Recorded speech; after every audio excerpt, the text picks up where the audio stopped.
While the Calgary Flames themselves are not in the playoffs, there is still a bunch of important hockey that's going on right now that does affect the Calgary Flames. From the guaranteed future Flames down in the AHL, putting on an absolutely dominant performance in their quest for the Calder Cup, to the U18 Men's Championship going on in Finland. There are a bunch of notable prospects that could become draft picks of the Calgary Flames playing there, and there's no denying that a lot of them have been dominant. Before we get into all of that, I just want to welcome you to Flames Digest. I'm Mark Griffith. If you're new around here and you love the Flames, make sure you subscribe, because YouTube's telling me that just over 20% of the people watching are subscribed. So if you want to stay up to date on all the latest news, updates, reports, and rumors revolving around the Calgary Flames, then make sure you join the Flames Digest community. We would love to welcome you to the family. But like I said, there are future Flames that are guaranteed. They're already within the system. And then there are future Flames that, the Flames could potentially draft. So it's not guaranteed they're future Flames, but it's still fun to speculate on. But let's start with the ones that are guaranteed down in the A. And let's talk about that Wranglers win from last night. The first game of the Pacific Division semifinals against the Coachella Valley Firebirds. Down at the Dome, we had playoff hockey at the Dome, and it went well, to say the least. A big 4-1 win for the Wranglers. Two of those were empty netters, but still, a 4-1 win looks very, very nice. Such a tight game. It was a really, really good one. The crowd was so lively. It was unreal to see some playoff hockey down in Calgary. And you know what? The Wranglers, they deserve to win this one, backed by, of course, Dustin Wolf. But first, let's get into the goal scorers here.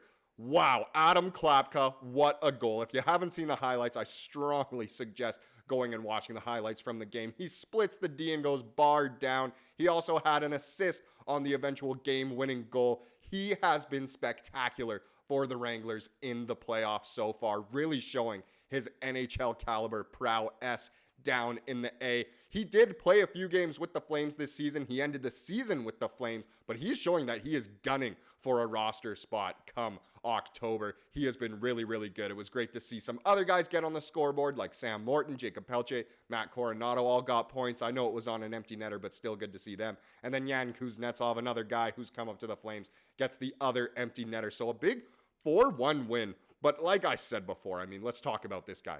Dustin Wolf. In 3 AHL playoff games, he has 3 wins with 1 shutout, a 133 goals against average, and a 968 save percentage off of 121 saves. Yeah, that's Dustin freaking Wolf indeed. That is tweeted from the Calgary Flames themselves. They're liking what they see down with the Wranglers, and it's truly just pure domination. It is dominant from these future Flames. We know Dustin Wolf is a future Flame. If not, he already is a Flame. Some of these other guys too, like Klapka. Just how good has Pelche been? He couldn't really find his game in the NHL this season. He dealt with a long injury, finally came back, and just couldn't quite get back on his feet, even through the guidance from his father, Jonathan Huberdeau. Is that a guy you want to be like, kinda. He's a great guy, but hasn't been great on the ice. Pelche, though, it was such a good decision to put him back down in the A, to gain his confidence back, and just for him to really find his game again. And that is exactly what he did down the stretch and what he's done in the playoffs. I know he doesn't have a boatload of points or anything, but just the way he's playing, you can tell he's so much more confident, and we really hope that can translate to the NHL level, and then he can be dominant there as well. But the Wranglers, wow, what a performance again. If you didn't get to catch the game or you haven't seen the highlights yet, please go watch them. It'll get you really excited about Wranglers hockey, Flames hockey in general. It's just such a great time, even though the Flames aren't in the playoffs. There's so many good things to look at, and the Wranglers are A1 when it comes to that. But let's move on to, you saw it in the title, you saw it in the thumbnail, but potentially a future Flame who has also been so dominant lately. And of course, I'm talking about Tij Iginla, Jarome Iginla's son. He is just insane. Now, currently, the U18 World Men Championships are going on in Finland right now. Canada just won the semifinal against Sweden. They almost blew it, kind of. It ended up being a 5-4 win, and they will meet the USA in the final. Now, the USA have been insane in this tournament, but Canada still does have a chance, and a big part of that is thanks to Tij Iginla. There's some great players at this tournament, like Gavin McKenna, but Tij Iginla is doing really, really well. And I want to show you guys a series of tweets that have come out about Tij. So the first one here. Tij Iginla is a ridiculously well-rounded and complete player. He has a couple of points so far in this ongoing Canadian romp over Sweden. It didn't end up being a romp over Sweden. But more impressive, he has been everywhere on the ice and is dominant, there's that word again, dominant at driving play. He just won't let the Swedes have the puck.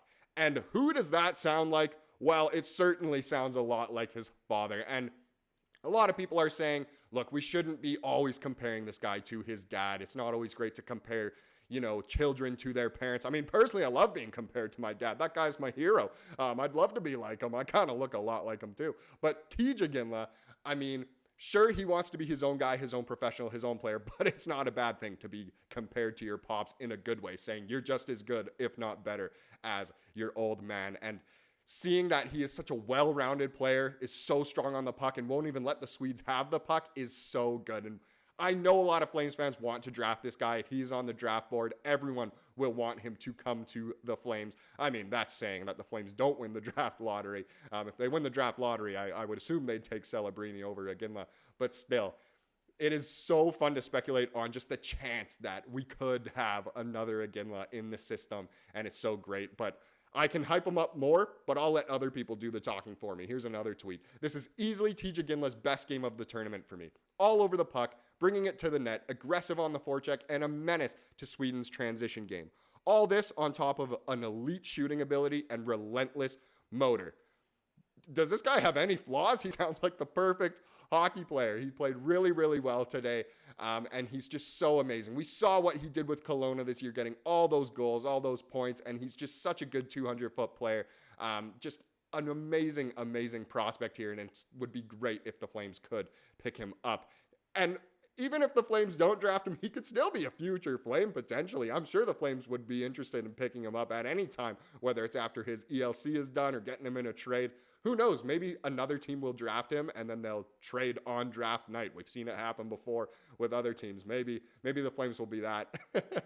They'll want him that bad, but we'll see. Last tweet here. Tij Iginla has quietly been quite good at this event. Points in all 6 games. His 9 points in roughly 6 games, I mean, it's a little more than that, are tied 8th in the tourney. Just so good. So good. I mean, to say he's been quite good at this event, I mean, that's one way to put it. It looks like he's been absolutely dominant. Word of the day, dominant. And it's so exciting. I really hope the Flames can pick him up. That being said, I'm more on the side, you know what?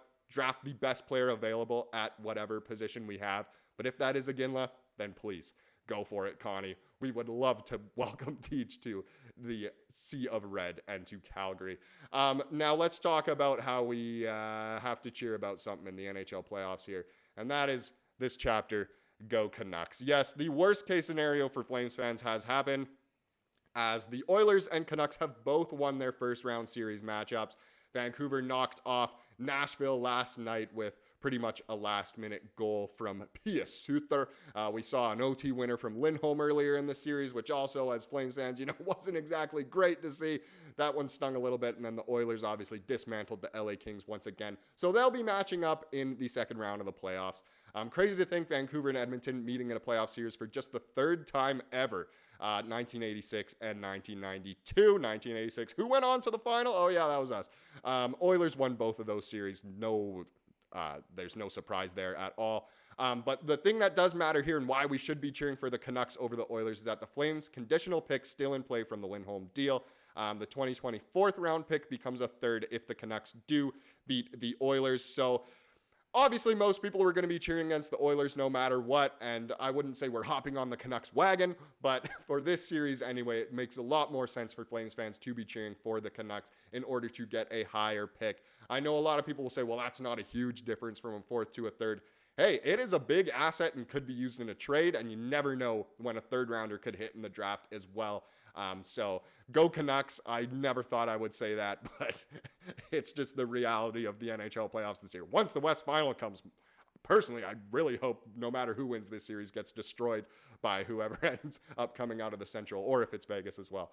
But anyway, let's wrap up this video with everyone's favorite part of the day, and that is the comment of the day. And this one I thought was a little bit funnier. It didn't involve hockey at all. No, it involved me personally, and it was pretty hilarious, to be honest. It comes from yesterday's video, and it was from Yellow Dragon, super cool username. It says, "Damn, that forehead is bright."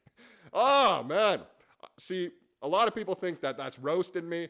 I'm going to take it as, look, you can't look like Matt Stajan or Sam Bennett if you don't shave your head. Now, why just the forehead is bright? Seems like my whole noggin was bright. I know it's really bright in here, the white walls, and the sun is literally right in front of me, but no, I just thought that was really, really funny. But I mean, you gotta look like Stajan Bennett if you want to make it in the Flames world. That was very, very funny. I will never take offense to any comments like that. Thank you so much for watching this video. Please subscribe if you like what you saw here today, and have a wonderful rest of your day.